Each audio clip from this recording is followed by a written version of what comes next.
साथियों नमस्कार, मेरा नाम है शिव कुमार और आप देख रहे हैं हमारा YouTube channel be keeping India. साथियों आज हम एक और नया विषय लेकर के आए हैं जो कि आपके लिए बहुत ज़्यादा महत्वपूर्ण है और जो भी बी कीपिंग का काम स्टार्ट करना चाहते हैं उन सभी के लिए ये जो विषय है वो बहुत ही ज़्यादा महत्वपूर्ण है। तो साथियों आज हम आपके साथ बात करने वाले हैं कि मधुमक्खी पालन में हमें किस प्रकार के चैलेंजेस आ सकते हैं या हमें मधुमक्खी पालन को शुरू करने से पहले किन किन चीज़ों का ध्यान रखना पड़ेगा कि आपको कौन कौन सी चीज़ों के ऊपर ज़्यादा मेहनत करने की ज़रूरत है और आपके लिए कौन कौन सी ज़्यादा मुश्किलें आने वाली हैं। तो उन्हीं सब बातों के ऊपर आज हम चर्चा करेंगे। तो साथियों मधुमक्खी पालन में जब हम शुरुआत करने की बात आते हैं तो सबसे बड़ा जो चैनल जो होता है हमारे पास वो रहता है कि माइग्रेशन का। साथियों जो भी मधुमक्खी पालन करते हैं उनको एक बात बहुत अच्छे से समझ लेनी चाहिए कि अगर आप मधुमक्खियों से एज ए बिजनेस शहद लेना चाहते हो या शहद का उत्पादन करना चाहते हो तो उसके लिए आपको माइग्रेशन ज़रूर करना पड़ेगा। तो माइग्रेशन से बहुत सारे लोगों को बड़ी प्रॉब्लम होती है, क्योंकि माइग्रेशन का मतलब है कि मधुमक्खियों के लिए जब एक जगह पे आपने जहाँ फूल हैं वहाँ पे मधुमक्खियाँ रखी हुई हैं, तो जब वहाँ पे सीज़न ख़त्म हो जाता है फूलों का या नेक्टर और पोलन आना बंद हो जाता है, तो उन परिस्थितियों में आपको जो मधुमक्खियाँ हैं वो दूसरी जगह शिफ्ट करनी होती हैं। तो इस प्रक्रिया को माइग्रेशन बोलते हैं। तो साथियों इसके लिए आपको तैयार रहना पड़ेगा कि माइग्रेशन आपको करना पड़ेगा। माइग्रेशन करने के लिए आपको मैन पावर भी चाहिए होती है। अगर आपके पास 100-150 बॉक्सेस हैं तो आप अकेले माइग्रेशन नहीं कर सकते। इसके अलावा और बहुत सारे चैलेंजेस होते हैं जब माइग्रेशन के टाइम में, तो उसकी बहुत अच्छी प्रक्रिया को आपको समझना होगा और आप किस तरीके से उसमें पार्टिसिपेट कर सकते हो और किस तरीके से आप उसको ठीक ढंग से माइग्रेशन को कर सकते हो। उन चीज़ों को पहले से ध्यान में रख करके ही आपने इस चीज़ को करना है। साथियों माइग्रेशन के लिए जैसे हमें जगह की ज़रूरत होती है, तो कोई ना कोई ऐसी जगह का चुनाव करना होता है जिसमें कि आपके लिए एक सूटेबल प्लेस हो, जहाँ पे आपको आने जाने की अच्छी सुविधा हो और आप जो माइग्रेशन करें वहाँ पे फूलों की जो मात्रा है वो भी उचित होनी चाहिए, जहाँ से मधुमक्खियों को नेक्टर और पोलन आसानी से मिल सके। तो साथियों एक बहुत बड़ा चैलेंज होता है। बहुत सारे लोग इस काम में शुरू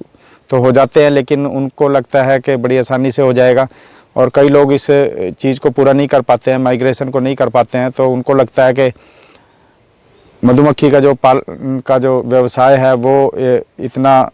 अच्छा नहीं है, क्योंकि उसमें मेहनत करनी पड़ती है और माइग्रेशन करना पड़ता है। तो साथियों ये चीज़ पहले से ध्यान में रखें कि जब भी आप मधुमक्खी पालन की ट्रेनिंग ले रहे हो या मधुमक्खी पालन की शुरुआत करने जा रहे हो तो आपको सबसे बड़ा जो चैलेंज आने वाला है वो रहता है माइग्रेशन का। तो इस चैलेंज को आपने ईजिली कैसे सॉल्व करना है, किस तरीके से आप इसको सही ढंग से कर सकते हो, उसकी पूरी एक ट्रेनिंग और जानकारी आपको चाहिए होती है। तो साथियों इसका सबसे बढ़िया जो तरीका होता है उसमें ये होता है कि आप कोई एक ऐसा साथी देखें जो कि पहले से मधुमक्खी पालन में है और उसके साथ जा कर के आप मधुमक्खी पालन के विषय में कहाँ कहाँ पे माइग्रेशन वो करता है और किस किस तरीके से वो जगह का चुनाव करता है, उसके साथ अपनी मधुमक्खियाँ ले जा सकते हो। तो ये एक ट्रेनिंग का पीरियड होता है जिसमें आप सब सही तरीके से कैसे जगह का चुनाव करना है वो सारी की सारी चीज़ें सीख लेते हो, क्योंकि ये फील्ड ऐसा है जब तक आपके पास कोई गाइड नहीं है, प्रॉपर कोई आपके साथ नहीं रहता है, तब तक आपको पूरी जानकारी नहीं मिलती है। लेकिन साल 2 साल 3 साल काम करने के बाद जब आप ग्रुप के साथ काम करते हो या कुछ ऐसे लोगों के साथ जिनको पहले से एक्सपीरियंस है, तो आपको इसका बहुत सारा जो एक्सपीरियंस है वो हो जाता है। उसके बाद आप इंडिपेंडेंट अपना बिजनेस कहीं पे भी डाल सकते हो। जब आप लोकेशन का चुनाव करते हो तो आपको किन किन चीज़ों का ध्यान रखना होता है वो सारी की सारी इस साल 2 साल के अंदर आप सब इस प्रक्रिया को सीख जाते हो। साथियों ये एक बहुत बड़ा चैलेंज है। इसके अलावा दूसरा जो चैलेंज हमारे पास आता है वो ज़्यादातर रहता है स्टिंग का। बहुत सारे जो बी कीपर हैं वो जो शुरुआत करते हैं, जिन्होंने बिल्कुल शुरुआत करनी है, तो उनको स्टिंग जो मधुमक्खी जो डंक मारती है उसका बहुत बड़ा एक डर होता है और होना भी चाहिए, क्योंकि अगर ठीक ढंग से आप सब काम नहीं करोगे तो उसमें मधुमक्खियाँ जो हैं वो स्टिंग कर सकती हैं आपको। तो इससे धीरे धीरे जो बी कीपर्स होते हैं वो मोस्टली अभ्यस्त हो जाते हैं इस चीज़ के कि उनको मधुमक्खियाँ काटती भी हैं तो डंक मारती हैं तो इतना ज़्यादा कोई फ़र्क नहीं पड़ता उन्हें, क्योंकि उनके बॉडी के अंदर धीरे धीरे रेजिस्टेंस पावर भी आ जाती है और वो एक्सपीरियंस्ड भी हो जाते हैं कि उनको मधुमक्खियाँ जो हैं कम काटती हैं, क्योंकि उनका जो बिहेवियर है वो समझ में आ जाता है मधुमक्खियों का जो बिहेवियर है, वो कब मधुमक्खियों को खोलना चाहिए, कब उनके साथ काम करना चाहिए, कब शहद निकालना चाहिए, वो सारी की सारी जो टेक्निक है वो मधुमक्खियों के साथ काम करते करते उनको एक्सपीरियंस आ जाता है, तो उससे बच सकते हैं। इसके अलावा साथियों, जो स्टिंग का जिनको डर लगता है वो साथ में अपने जो सेफ्टी टूल्स होते हैं, जिसमें अच्छे कपड़े की ड्रेस भी आती है जो बी कीपर्स के लिए स्पेशल आती है। इसके अलावा जो हैट वगैरह है, जो नेट वाली हैट लगाते हैं सेफ्टी के लिए कि आपके मुंह पे ना काटे। इसके अलावा हाथों पे दस्ताने लगा करके भी आप काम को कर सकते हो। तो इसके अलावा साथियों, जिनको स्टिंग एलर्जी है उनको इस काम में नहीं आना चाहिए,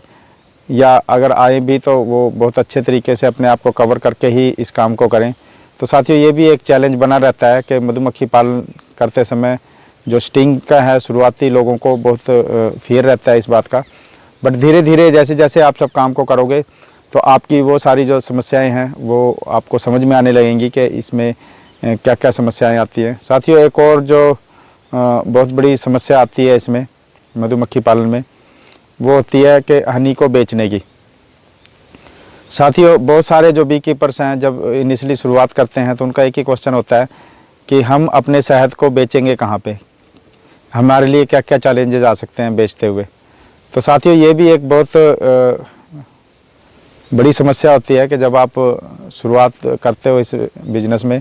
तो कुछ होलसेलर्स होते हैं जिनको आप अपना जो हनी है, आपके इलाके में होंगे जिनसे आपने मधुमक्खी ली है, वो आपको बता सकते हैं, या आपके और संपर्क में जो बी कीपर्स हैं वो आपको बता सकते हैं कि ये जो हनी है वो कहाँ पे सेल किया जा सकता है। जो ज़्यादातर जो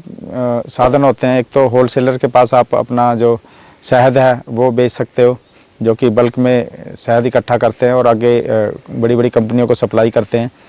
तो वो लेकिन एक रेट का वेरिएशन होता है कि उनका जो रेट होता है वो बहुत ज़्यादा हाई नहीं होता, वो एक मीडियम रेट पे ही, जैसे आजकल जो है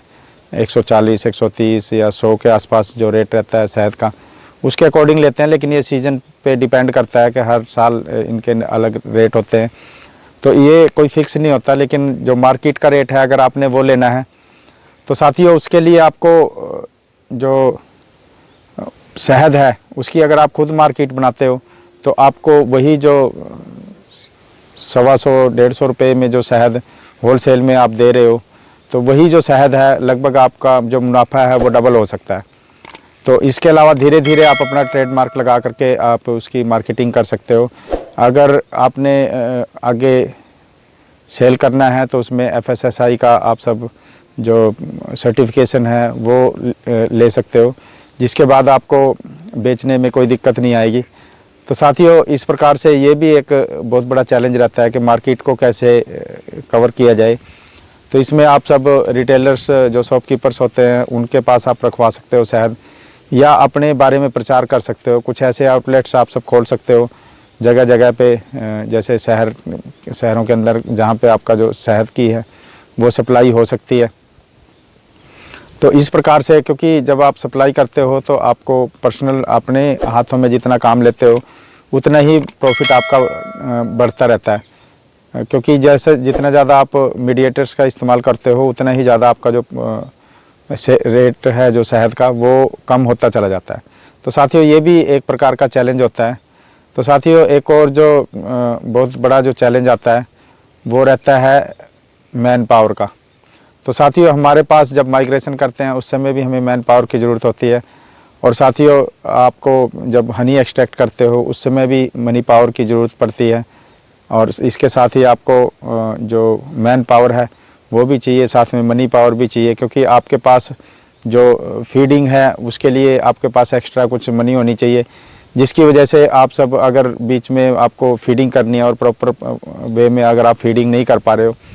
क्योंकि साल में 2 से 3 महीने लगभग ऐसा पीरियड होता है जहाँ पे बाहर से कहीं से भी नेक्टर वगैरह नहीं आ रहा होता, तो उन परिस्थितियों में आपको शुगर की फीडिंग करनी पड़ेगी, कुछ फॉलन की फीडिंग करनी पड़ सकती है, माइग्रेशन है। तो इन सब का जो खर्चा है उसको भी मेंटेन रखने के लिए आपके पास कुछ सरप्लस मनी होनी चाहिए, जिसमें, क्योंकि अगर आपने फीडिंग नहीं की तो आपकी जो मधुमक्खियाँ हैं वो धीरे धीरे स्लो डाउन हो जाएंगी और धीरे धीरे जो है वो ख़त्म होनी शुरू हो जाती हैं। तो वो भी एक चैलेंज रहता है कि आपके पास कुछ एक्स्ट्रा मनी भी होनी चाहिए, जिसकी वजह से आपको उस बिज़नेस को रन करने में कोई दिक्कत ना आए। क्योंकि कुछ तो फिक्स कॉस्ट होती है साथियों, कुछ होती है जो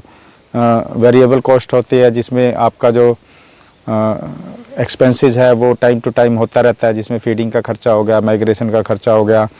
तो इस तरीके का जो एक्सपेंसेस है वो उसको भी आप सब ने मेंटेन रखना है। तो साथियों, ये थी आज की जानकारी। आप सबका वीडियो देखने के लिए बहुत बहुत धन्यवाद। जिन साथियों ने हमारे चैनल को सब्सक्राइब नहीं किया है वो साथी हमारे चैनल को सब्सक्राइब कर सकते हैं, ताकि आने वाले सभी वीडियोज़ के नोटिफिकेशन आपको आसानी से मिल सके।